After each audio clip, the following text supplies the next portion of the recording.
할렐루야. 네, 오늘 첫 열매라고 하는 제목으로 말씀을 나누겠습니다.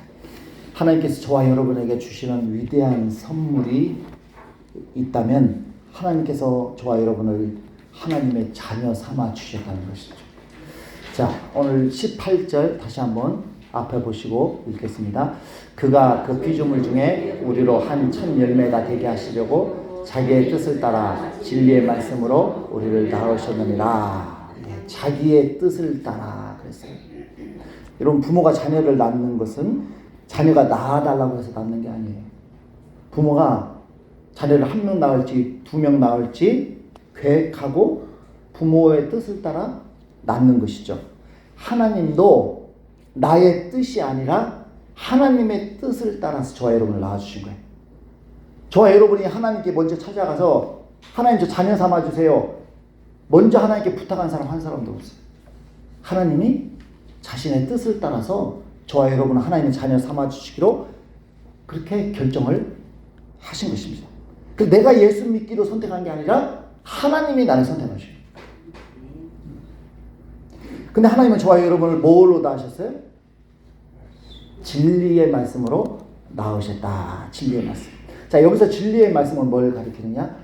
복음을 가리키는 거예요. 그래서 예배소서 1장 13절에 그 안에서 너희도 진리의 말씀 곧 너희의 구원의 복음을 듣고, 이 진리의 말씀은 곧 구원의 복음이다라고 말씀을 하고 있죠. 예수님이 나를 대신해서 십자가에 못 박혀 죽으시고 부활하셨다라고 하는 이 복음을 들을 때 이 복음이 내 속에 새로운 생명을 탄생시키는 것이죠. 여러분, 하나님의 말씀은 새로운 생명을 낳는 능력이 있는 줄 믿습니다. 하나님의 말씀은 듣는 자의 심령에 새로운 생명을 낳는 거예요. 여러분, 우리가 수요 예배 때 창세기 1장을 살펴보고 있는데 하나님께서 생물을 뭘로 창조하세요? 말씀으로 창조하세요. 말씀으로. 네. 하나님께서 물들은 생물을 번성하게 하라 한마디 하니까 그 텅 빈 바닷속에 물고기가 수백만 종이 가득하게 된 거예요. 하나님께서 땅은 생물을 그 종류대로 내라 하시니까 땅에 수백만 종의 짐승, 곤충, 벌레들이 생겼습니다.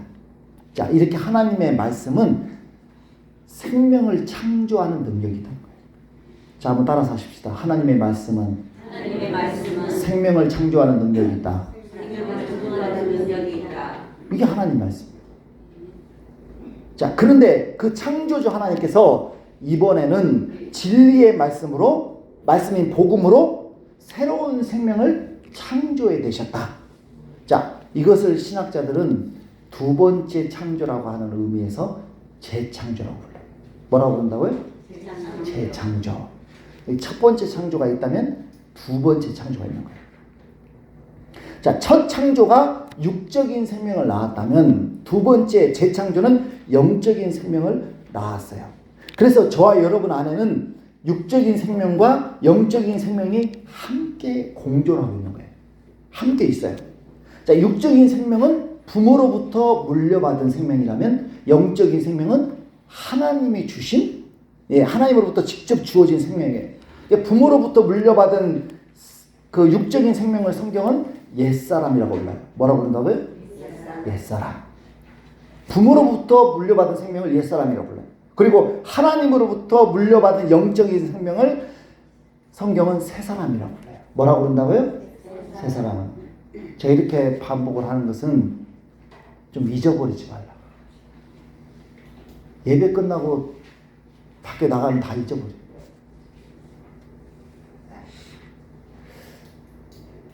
제가 애들 어릴 때 키울 때 보니까요, 한 3살, 4살 개들 있잖아요. 개들은 애니메이션을 보여주잖아요. 그럼 항상 새로워요. 애들이 처음 보는 것처럼 늘 애니메이션을 보더라고요. 몇 번 보여줬어도 날마다 처음 보는 것 같아요. 그게 애들의 특징이거든요. 말씀은 듣긴 듣는데 항상 새롭게 들어. 아, 저거 들었던가? 여러분, 어린아이 신앙이에요. 어린아이 신앙. 안 된다 이 말이죠. 그래서 저희 여러분 안에, 저희 안에 이 옛사람과 새사람이 함께 살고 있는 거예요. 근데 이 예수를 믿게 되면 이 옛사람은 십자가에 못 박혀서 점점 죽어가고 새사람은 점점 자라가게 되는 거예요. 자라가게 된다. 자, 그런데 18절에 보면 하나님께서 저와 여러분을 낳아주신 이유가 나오죠. 바로 그가 그 피조물 중에 우리로 첫 열매가 되게 하시려고 진리의 말씀으로 우리를 낳아주셨다. 그렇게 말씀하고 있어요. 그가 그 피조물 중에 우리로 첫 열매가 되게 하시죠. 여러분, 부활의 첫 열매가 누구시죠? 예수님이에요. 부활의 첫 열매가 예수님이라면 재창조의 첫 열매는 저와 여러분이에요. 저예요. 자, 첫 열매라고 하는 것은 가장 먼저 열린 열매라고 하는 뜻이죠. 우리 교회가 옥상에다가 토마토를 심었는데 열매가 제법 열리고 있더라고요. 첫 번째 열린 열매, 그게 첫 열매예요. 성경에서 첫 열매는 가장 귀한 열매라고 하는 의미가 있습니다. 여러분, 농부가 어린 포도나무를 심고 구슬땀을 흘리면서 키웠는데 3년 만에 포도가 몇 송이가 열렸어요. 여러분, 그 농부가 그것을 봤을 때 얼마나 반갑고 귀하겠습니까? 그러니까 그 첫 열매는요, 내가 안 먹어요.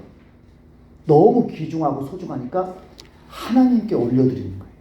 하나님께. 그래서 하나님이 너희 열매로 나를 드릴 때 첫 열매를 드리라고 말씀하고 있어요. 첫 열매. 근데 여러분, 첫 열매가 농부에게 주는 신호가 있어요. 뭘까요? 자, 첫 열매가 농부에게 주는 신호가 뭡니까? 그 첫 열매 이후로 이제 왕창 열매가 맺게 될 거라고 하는 신호죠.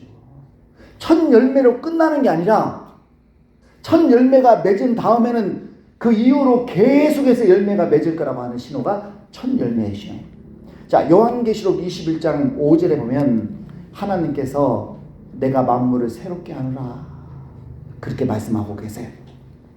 장차 하나님께서 죄와 죽음으로 오염된 이 세상, 처음 세상을 멸하시고 거룩하고 영광스러운 새로운 세상을 새롭게 재창조하신다는 거예요. 그때 여러분, 동물도 새롭게 창조하시고 식물도 새롭게 창조하시고 하늘과 땅도 새하늘과 새 땅으로 새롭게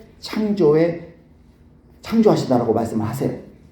자, 이렇게 하나님은 장차 만물을 재창조하시는데 그 만물을 새롭게 창조하신다라고 하는, 만물이 새롭게 창조되고 있다라고 하는 첫 번째 열매, 첫 번째 신호, 그게 뭐냐 이거죠.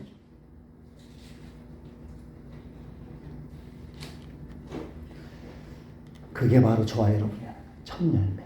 지금 만물을 하나님이 새롭게 창조하고 계시다라고 보여주기 위해서 첫 번째로 새롭게 창조해낸 존재들이 바로 예수 믿고 있는 오늘 여기 앉아 계신 저와 여러분인 줄 믿습니다.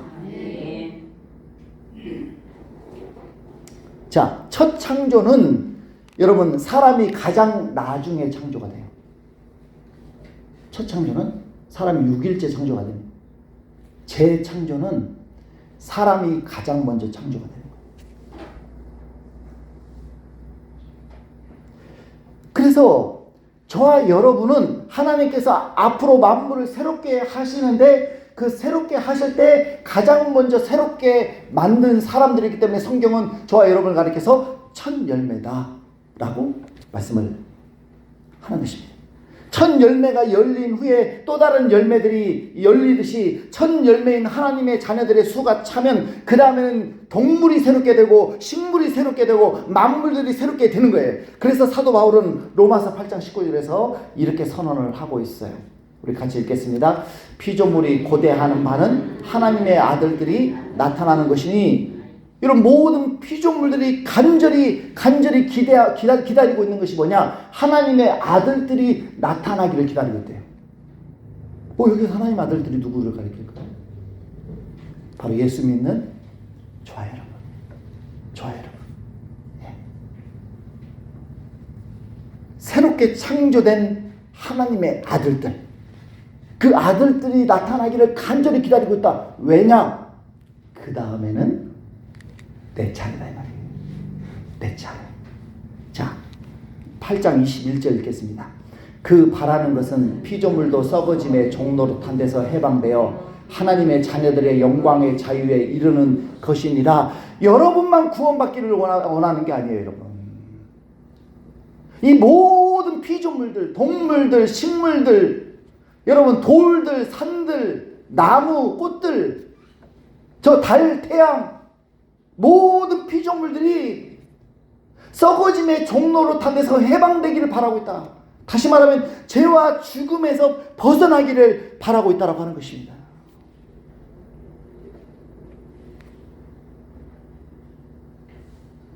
그래서 하나님께서 먼저 사람을 새롭게 하시고 그 사람의 수, 하나님이 재창조하시고자 하시는 그 하나님의 백성의 수가 차면 그 다음에는 동물, 식물, 모든 만물을 새롭게 하시는 거예요.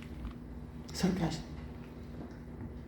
그래서 저와 여러분은 그 하나님께서 앞으로 새롭게 만드실 그 만물의 첫 열매가 된다라고 말씀을 하고 있어요.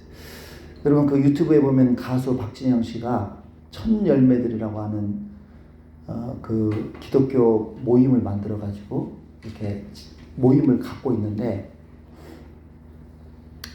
거기 그 박진영 씨가 첫 열매들이라고 이름을 붙인 그 이유가 바로 여기에 있는 거예요. 바로 여기에서 나오는 거예요. 첫 열매가. 네. 근데 여러분 박진영 씨의 그 메시지는 듣지 마십시오. 네. 심각한 신학적 오류를 가지고 있기 때문에 들으시면 안 돼요. 네. 저도 좀 안타까워요. 그런 분들이 이렇게 복음을 전하고 또 기독교를 알리면 얼마나 많은 사람들이 예수를 잘 믿을까 했는데 저도 다 들어봤지만 굉장한 오류를 가지고 있습니다. 여러분 갓난아기가 태어나는 순간부터 본능적으로 먹을 것을 찾죠. 가르쳐주지 않아도 엄마 젖을 물리면 얼마나 잘 빠는지 몰라요. 여러분 살기 위해서는 먹어야 된다고 하는 본능이 내재되어 있는 것입니다. 영적으로도 마찬가지예요. 진리의 말씀으로 다시 태어난 하나님의 자녀는 살기 위해서 본능적으로 젖을 찾습니다. 바로 신령한 젖인 하나님의 말씀을 찾는 것이죠. 베드로전서 2장 2절 읽겠습니다. 갓난 아기들 같이 순전하고 진리한 젖을 사모하라. 이는 그로 말미암아 너희로 구원에 이르도록 자라게 하려 함이나. 여러분 갓난 아기 보세요. 먹고 자고 먹고 자고 먹고 자고 하루에도 수번을 먹습니다. 많이 먹어요. 예. 하나님의 자녀로 거듭난 사람도 그렇게 말씀을 사모하게 되는 거예요. 저도 고등학교 2학년 때 거듭남을 경험한 후에 공부는 별로 안 하고 계속 성경만 봤어요. 얼마나 성경이 달콤한지, 얼마나 성경이 맛있는지 계속 시간만 나면 성경 보고 심지어는 수업 시간에도 성경을 봤어요.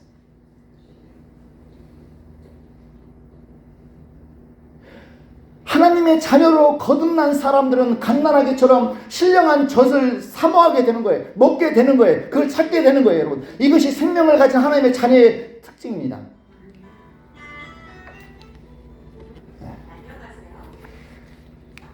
거듭나지 못한 사람은 하나님의 말씀을 도덕적인 교훈 정도로 봐요. 그냥 오늘 뭘 좀 배울 수 있을까? 이 정도로만 얘기해요. 그러나 거듭난 사람은 하나님의 말씀을 그렇게 여기지 않습니다. 하나님의 말씀은 내 젖이에요. 내 밥이에요. 내가 살기 위해서 먹는 거예요. 갓난아기가 조금 더 자라면 이유식을 먹고 또 더 많이 자라면 어른처럼 밥과 반찬과 고기 단단한 음식들도 곧잘 먹고 쑥쑥 커요. 예, 우리 지우가 이유식을 시작을 했더라. 얼마나 예쁜지. 마찬가지예요. 하나님의 자녀도 처음엔 가장 기초적인 말씀만 깨닫고 이해를 해요. 조금 어려운 이야기하면 못 알아들어요. 뭔 말씀인가 이해를 못합니다. 그러다가 신앙이 성장하면 단단한 음식도 먹을 수 있게 되는 것이죠. 자, 히브리서 5장 14절 있습니다. 단단한 음식은 장성한 자의 것이니 그들은 지각을 사용함으로 연단을 받아 선악을 분별하는 자들이니라. 하나님의 말씀도 여러분 젖이 있고 이유식이 있고 단단한 음식이 있는 거예요. 신앙이 성장하게 되면 그때는 단단한 하나님의 말씀도 먹을 수 있게 되는 것이죠. 여러분, 장성한 자가 누구냐? 지각을 사용함으로 연단을 받아 선악을 분별하는 자들이 성숙한 신자다. 장성한 신자다. 하나님의 말씀으로 생각하는 훈련을 받아서 무엇이 선한지, 무엇이 악한지, 무엇이 하나님의 뜻인지, 무엇이 하나님의 뜻이 아닌지를 분별할 줄 아는 사람. 이 사람이 성숙한 신자예요. 여러분은 이 수준에 오르셨습니까?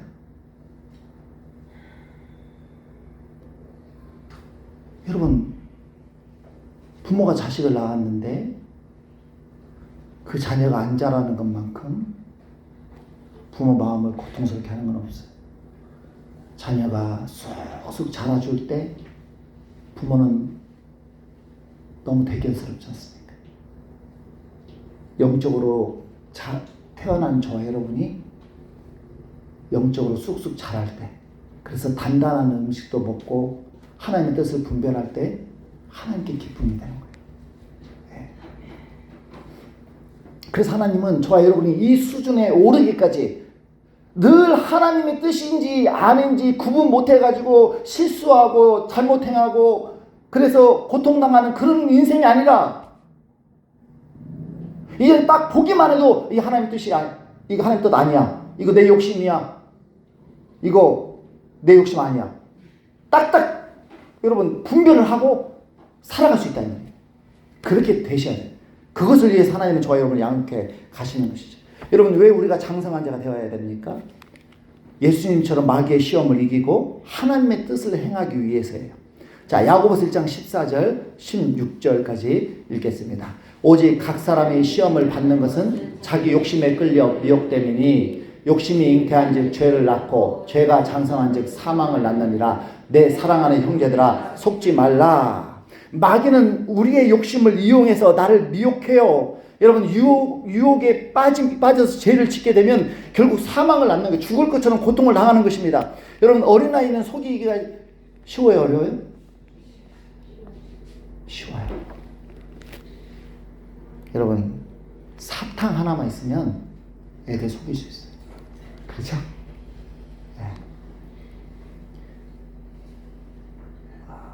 네. 저도 이제 그 어릴 때, 제가 이런 이야기 하면 제 아이들이, 제가 어릴 때 그 동생, 3살 어린 동생이 100원짜리를 가지고 있는 거예요. 저는 10원짜리 5개를 가지고 있었어요. 그래서, 야, 니께 맞냐, 내게 맞냐. 그래가지고, 너는 1개, 나는 5개잖아. 바꿔줄까? 그래서, 그걸 바꿨어요. 네. 근데 제가 이 얘기를 하면 우리 애들이 끝나고, 아빠 돈 갚았어? 그때 사기친 거 갚았냐고, 저. 애들은 이렇게 속이기가 쉬워요. 속이기가 쉬워요. 저와 여러분이 자꾸 마귀의 속임수에 넘어가서, 자꾸 잘못된 결정을 하고 잘못된 판단을 하는 이유가 뭐냐? 어린아이 신앙이 머물러 있기 때문에 하는 것이에요. 여러분, 어른들은 속이기 어려워요. 어른들은 웬만하면 안 속습니다. 저와 여러분이 자꾸 어려움을 당하는 이유는 마귀에게 속기 때문에. 속아서 결혼하고, 속아서 준비되지 않는 사업을 시작하다가 망하고, 속아서 잘못된 투자를 하고, 속아서 친구 잘못 사귀고, 속아서 진로를 잘못 결정하고, 나중에 깨달아도요, 이미 늦었어요. 한 번 선택하고 한 번 결정하면요, 그 고통을 오래 겪어야 돼요. 오래 겪어야 돼요. 저도 겉모습에 속아서 직분을 주고 직책을 줬다가 어려움을 여러 번 당했어요. 집사를 줄 사람이 아닌데 집사를 줬다가, 제가 참 후회를 많이 하고, 세례를 줄 사람이 아닌데 세례를 주기도 하고, 목자를 줄 사람이 아닌데 목자를 주고, 그 어려움을 많이 했어요. 그럼 왜 제가 이렇게 속겠습니까? 왜 이런 일을 하겠습니까? 제 안에 있는 욕심 때문입니다. 욕심. 빨리 주고 싶은 거예요. 예. 여러분, 장성한 자는 하나님의 뜻과 자기의 욕심을 구분할 줄 안다. 그래서 욕심에 속지 않고 하나님의 뜻을 이루며 살게 된다 이 말이에요. 그러니까 여러분, 그의 삶은 열매가 나타나는 거예요. 열매가. 이웃에게 선한 영향력을 끼치며 살게 되는 거예요. 자, 야고보 사도는 장성한 그리스도인이 되기 위해서 어떻게 해야 될지를 알려줍니다. 그것은 말씀을 가까이 하는 거예요. 여러분, 말씀으로 거듭난 우리는 말씀을 잘 먹어야 성장할 수가 있어요. 자, 야고보서 1장 19절. 네. 19절 20절 같이 읽겠습니다. 내 사랑하는 형제들아, 너희가 알지니 사람마다 듣기는 속히하고 말하기는 더디하며 성내기도 더디하라. 사람이 성내는 것이 하나님의 의를 이루지 못함이라. 사람마다 듣기는 속히하고. 여러분, 이건 대인관계에서도 중요해요. 네, 상대방의 말을 잘 들어주는 사람이 인기가 많아요. 자기 말만 하는 사람들 인기 없습니다. 상대방 대인관계에서도 우리가 다른 사람 말을 들어주려고 노력하는 사람들. 근데 여기서 말하는 것은 사람의 말이 아니라 하나님의 말씀을 듣기는 속히 하라는 뜻이에요. 여러분, 어미새가 벌레를 잡아서 둥지에 오면 새끼 새들이 입을 쩍 벌리고 서로 그 벌레를 달라고 난리치잖아요. 그럼 막, 어미는 막 가장 난리치는 새끼한테 먼저 주는 거예요. 이와 같이 하나님의 말씀이 선포가 될 때 내가 가장 먼저 그 말씀을 받아 먹겠다라고 하는 그런 자세로 말씀을 사모하라고 하는 것이죠. 여러분, 새끼 새들이 주둥이를 벌리고 먼저 벌레를 먹으려고 하는 이유가 뭐겠습니까? 그 벌레 먹어도 그만 안 먹어도 그만이면 그렇게까지 막 달라고 아우성 치겠어요? 아니에요. 내가 저 벌레를 먹어야 산다. 이 삶과 죽음 앞에서 살아야 된다라고 하는 그 간절함으로 그 벌레를 그렇게 찾는 거 아니겠습니까? 여러분, 성경은요 교양학 서적이 아니에요. 교양 서적, 여러분 인격을 닦고 교양을 쌓으려면 다른 책 보시면 돼요. 시중에 책들 얼마나 많이 나왔습니까? 또 유교에서 만든 책들도 있고 불교에서 만든 책들도 있고 그런 책들 보셔도 충분해요. 성경은 교양 쌓으라고 쓴 책이 아닙니다. 인간관계를 위한 처세술을 담은 책도 아니에요. 성경은 하나님의 말씀이에요. 하나님의 말씀. 하나님의 말씀은 생명을 준다고 그랬잖아요. 다른 모든 책들은 생명을 못 줘요. 근데 하나님의 말씀은 생명을 주고 그 생명을 자라게 하는 거예요. 자라게 하는 거예요. 자, 요한복음 5장 25절 읽겠습니다. 진실로 진실로 너희에게 이르노니 죽은 자들이 하나님의 아들의 음성을 들을 때가 오나니 곧 이때라. 듣는 자는 살아나리라. 하나님의 말씀을 듣는 자는 살아나는 거예요, 여러분. 죽은 자들이 하나님의 아들의 음성을 들을 때가 오나니, 여기서 죽은 자들은 영적으로 죽은 자들을 가리키는 거예요. 영적으로 죽은 자들. 그 죽은 자들이 하나님의 아들의 복음을 듣고 새 생명으로 살아나는 거예요. 남태평양의 진주로 알려진 타히티라고 하는 아름다운 섬나라가 있다고 합니다. 저도 한번 검색해 봤더니 하와이처럼 진짜 아름답더라고요. 이곳은 프랑스 화가 고갱의 그림에 의해서 유럽에 알려지게 되었다고 합니다. 눈부시게 맑고 투명한 바다와 세계적인 흑진주 특산품이 나오고 고갱의 박물관으로 유명한 그 휴양지죠. 이 타히티 섬은 큰 섬과 작은 섬으로 나뉘어져 있고 그 전체 둘레는 약 180km가 된다고 합니다. 그 섬나라에는 낙원이라 불리는 피케인 섬이 있다고 그래요. 이 섬에는 불량배도 없고 강도나 도둑도 없고 술집도 없다고 합니다. 그 섬에 사는 사람들은 모두 착하고 성실해서 그것을 방문하는 관광객들이 감탄을 하게 된대요. 감탄을 하게 됩니다. 정말 작은 천국과 같은 섬이 이 피케인이라고 합니다. 하지만 200년 전에는 그곳이 프랑스의 죄수들을 유배시키는 무서운 감옥이었다고 해요. 그곳은 끊임없는 살인과 폭행 그리고 마약과 온갖 죄악이 기승을 부렸던 지옥 같은 섬이었다고 합니다. 어느 날 그곳에 폭동을 일으키고 붙잡힌 6명의 프랑스 죄수들이 유배가 되었어요. 그들 중에 5명은 그 섬에서 사망을 합니다. 그리고 한 명이 남았는데 그 한 명이 우연히 자기 짐을 정리하다가 가방 속에서 낡은 성경 한 권을 발견하게 돼요. 그는 심심하고 따분해서 그것이라도 읽어야 되겠다 싶어서 성경을 혼자 읽다가 예수님을 만나게 돼요. 그리고 그 인생이 180도 달라져 버렸습니다. 하나님의 말씀으로 큰 은혜를 받은 그는 그때부터 그 섬에서 만나는 사람들에게 복음을 전했어요. 그리고 놀라운 일이 일어났습니다. 그가 전하는 하나님의 말씀을 듣고 수많은 사람들이 변화되기 시작을 한 것이죠. 그들은 마치 착한 천사들처럼 바뀌었어요.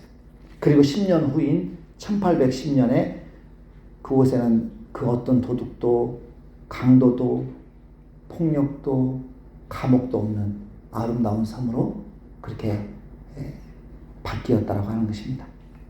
하나님의 말씀은요 모든 사람을 바꿔요. 여러분 그 사람 고쳐서 쓰는 게 아니다 그러잖아요. 근데 그런 인간도 하나님 다 말씀을 들으면 바뀌는 거예요.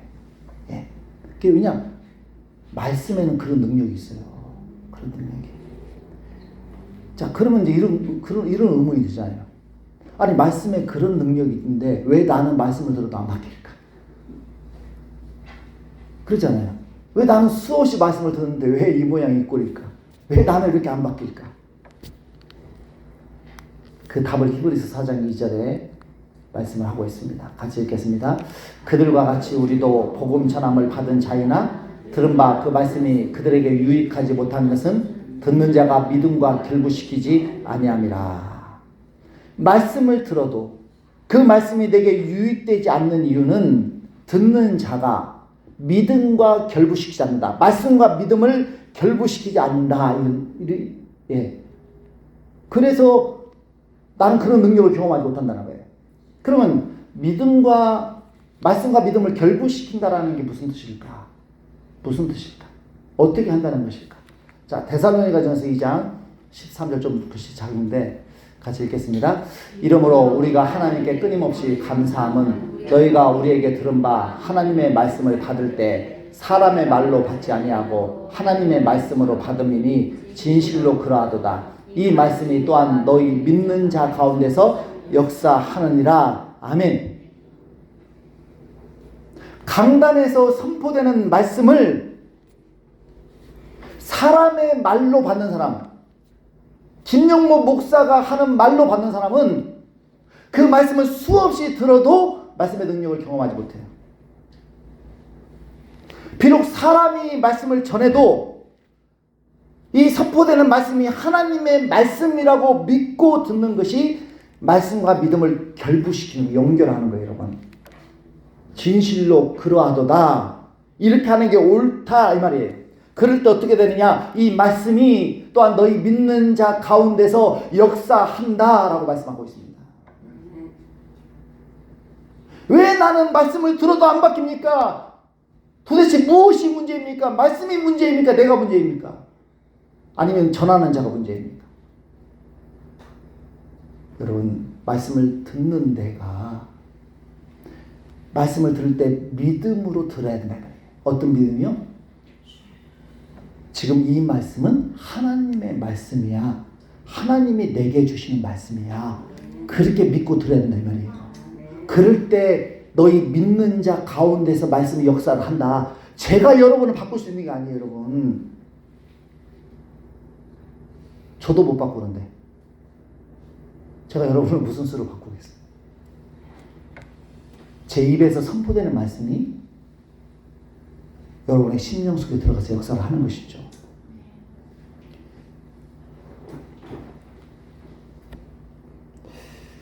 자, 그래서 말씀을 믿게 되면 거듭나게 되고 새 사람이 되고 말씀이 나를 치유하고 자유케 되는 그런 역사가 일어나게 되는 것이죠. 네. 자, 그런데 그래서 말씀을 듣는 나의 태도가 문제가 있다. 네. 그래서 어떤 분은 말씀을 들어도 가면으로 듣고 어떤 분은 처음에는 말씀을 잘 안 들어요. 말씀에 집중 안 해요. 그러다 제가 막 침 튀기고 얘기를 좀 해야 그때 좀 집중을 하시는 분이 계셔요. 어떤 분은 하나님의 말씀으로 듣지만 말씀에 대한 불신으로 들어요. 말씀 많이 들어봤어요. 말씀 많이 들어봤지만 소용없어요. 불신으로 듣는 거예요. 불신으로. 말씀과 믿음을 결부시키려고 하는 노력을 하지 않는다. 내가 저 말씀을 믿을 때 내 속에 능력이 나타나. 내가 저 말씀을 믿을 거야. 내가 저 말씀에 순종할 거야. 이렇게 막 믿음과 결부시키려고 하는 노력이 필요한데 불신으로 들어요. 말씀은 그렇지만 소용없어. 나도 다 겪어봤어. 살아봤어. 해봤어. 안 돼. 이 불신으로 듣는 거죠. 그러나 어떤 분들은 여러분 초롱초롱한 눈빛으로 말씀을 들어요. 주변에서 막 바스락거리고 핸드폰 소리가 들려도 시선을 설교자에게서 떼지 않아요. 마치 새끼 새가 먹이를 향해서 입을 벌리듯이 그렇게 하나님의 말씀을 받아 먹으려고 사모하며 듣는 분들이 계셔요. 그 영혼이 너무 목말라요. 그 영혼이 너무 굶주려 있어요. 너무 갈급해요. 하나님의 말씀을 안 들으면 죽을 것 같아요. 미칠 것 같아요.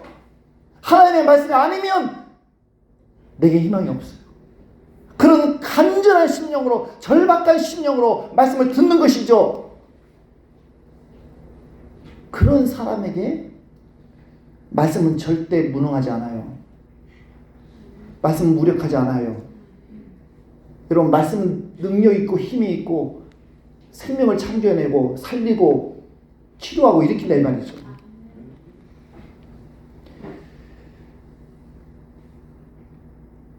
저와 여러분의 태도를 좀 바꿔보시기를 축원합니다.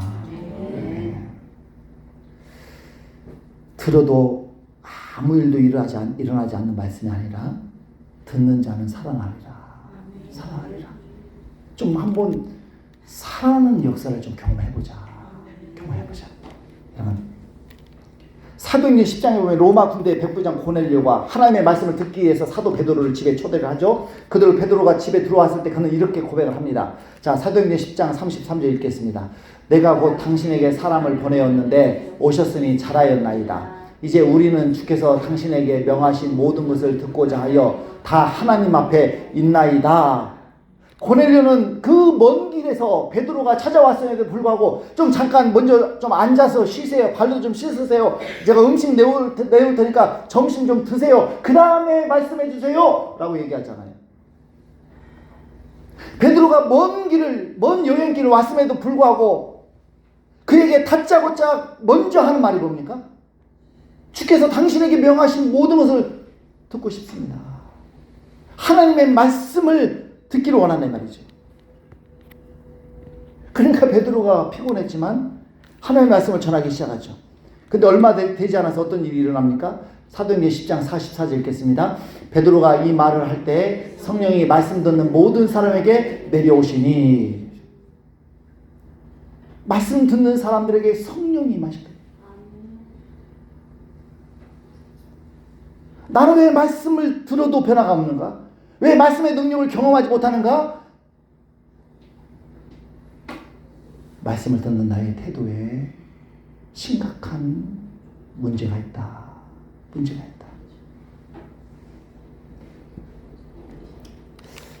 자, 야고보 사도는 우리가 하나님의 말씀을 신속히 듣는 일에 방해되는 것들을 소개해요. 두 가지입니다. 말하기와 성내기. 그래서 19절에서 이렇게 말하죠. 내 사랑하는 형제들아 너희가 알거니와 사람마다 듣기는 속게 하고 말하기는 더디하며 성내기도 더디하라. 우리는 듣는 것보다 말하고 성내는 걸 더 잘해요. 저도 그래요. 다른 사람의 말을 잘 들어주지 못하고 다른 사람이 한마디 하면 10마디로 반박하고 혈기를 내는 사람은 하나님께도 그렇게 할 가능성이 많아요. 자, 여러분 중요해요. 요한일서 5장에서 보이는 바 사람을 사랑하지 못하는 사람이 보이지 않는 하나님을 사랑할 수 있겠느냐?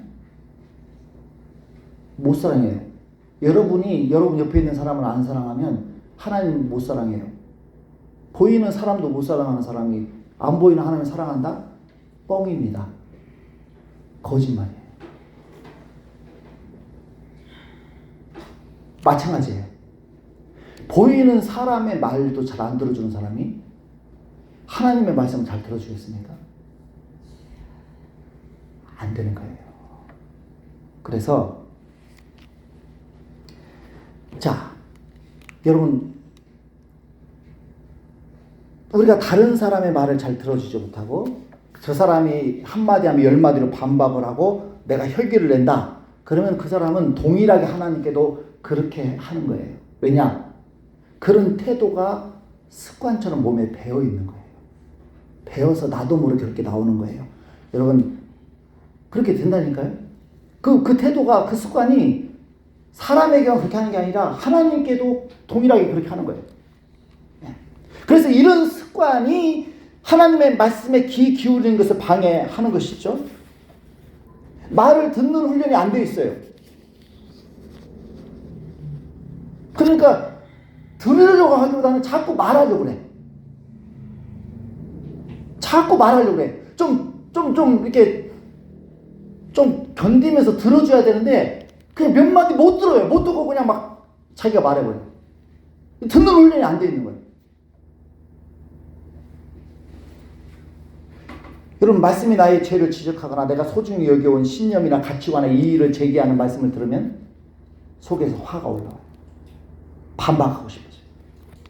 사도 바울도 갈라디아 성도들을 향해서 내가 너희에게 참된 말을 함으로 원수가 되었느냐? 갈라디아 성도들이 사도 바울의 말씀을 듣고는 분노하고 있다는 얘기예요. 그러니까 내가 너희에게 참된 말을 함으로 원수가 되었느냐라고 책망을 하죠. 여러분 하나님의 말씀에 분노하고 반박하면 20절에 하나님의 의를 이루지 못한다라고 경고하고 있습니다. 하나님의 의는 뭐냐? 우리가 예수 닮은 장성한 그리스도인이 되는 것이죠. 이 의를 이루지 못하도록 방해한다. 네. 그래서 하나님의 말씀이 들릴 때 때로 내 속에서 반박하고 싶어요.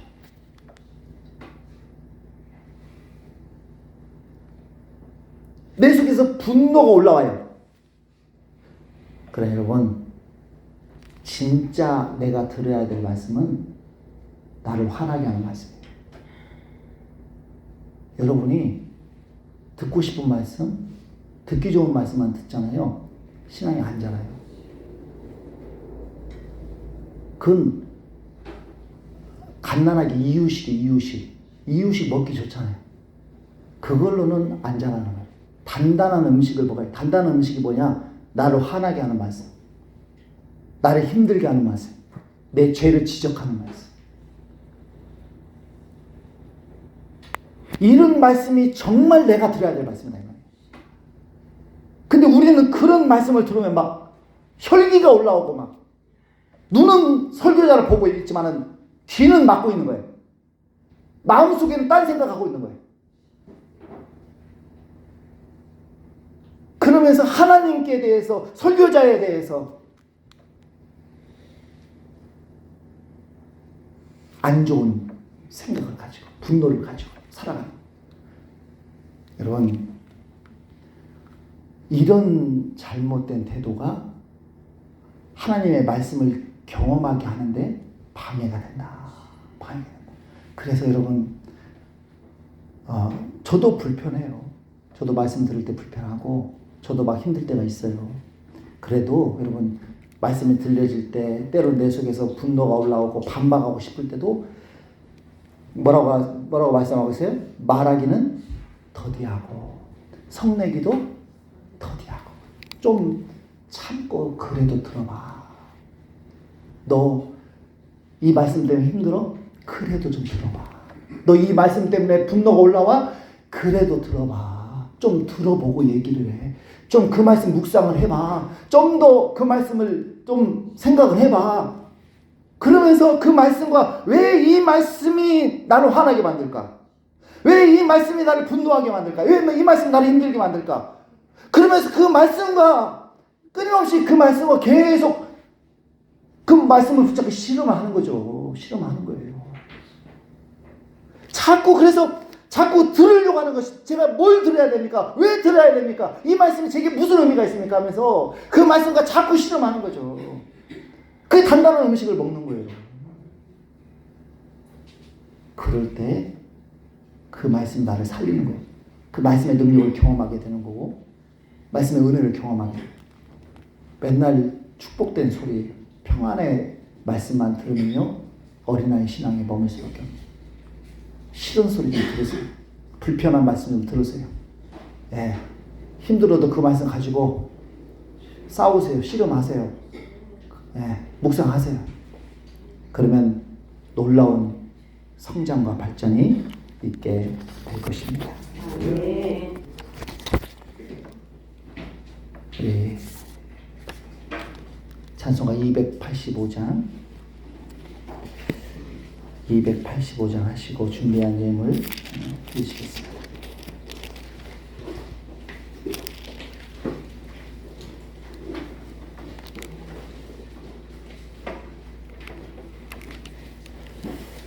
우리 말씀을 기억하면서 이 찬양 고백합니다.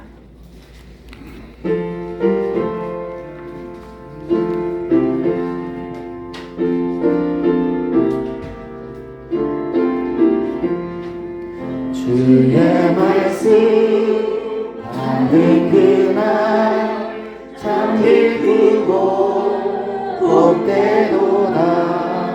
이 기쁜 마음 못 이겨서 온 세상에 전하노라. 기쁜 날 주 나의 죄 다 씻은 날 늘 깨어서 기도하고 늘 기쁘게 살아가리. 기쁜 날 주 나의 죄 다 씻은 날 이 좋은 날 내 전한 몸 새 사람이 되었으니 이 몸과 마음 다 바쳐서 영광의 주를 섬기리. 기쁜 날 주 나의 죄 다 씻은 날 늘 깨어서 기도하고 늘 기쁘게 살아가리. 기쁜 날 주 나의 죄 다 씻은 새 사람 된 그날부터 평안한 마음 늘 있어서 이 복된 말 전하는 일 나의 본분 삼았도다. 기쁜 날 주 나의 죄 다 씻은 날 늘 깨어서 기도하고 늘 기쁘게 살아가리. 기쁜 날